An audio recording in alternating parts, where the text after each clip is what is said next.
a peg leg, which this is just so funny because Luffy's so dumb. That's not how it works, Luffy. Zeph assures him that his foot was already like that, as most people would know and be able to understand. But since Luffy has no money, Zeph says that he has to work to pay off his debt. He says after 1 year, we'll call it even. And 1 year is pretty steep for Luffy, obviously. On the Merry, the gang is waiting for Luffy, but Usopp suggests they go check on Luffy and go grab something to eat. Great idea. Lieutenant is being a rude patron, just entitled asshole, and the waiter, Sanji, starts flirting up his lady.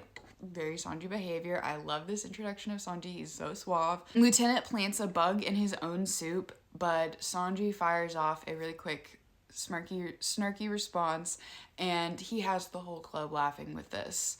Lieutenant smashes the table because his ego is so bruised and starts throwing a tantrum, but Sanji keeps firing some fucking zingers. Based on this whole interaction, all the other staff at the restaurant, they know what's about to happen. They know what Sanji's about to do. We don't see what happens. We don't see what he does to Lieutenant Fullbody, but what we do see is that he's holding him up by the head. He's covered in blood. And he says to him, to offend a cook at sea is a fool's mistake. Remember that. And food must never be wasted. We'll get into this. Not in this video, though.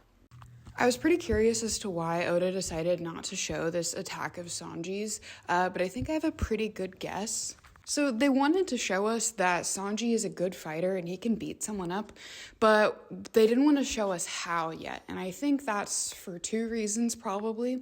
One, the idea of fighting only with your feet because you don't want to use your hands because you're a chef, which I think is very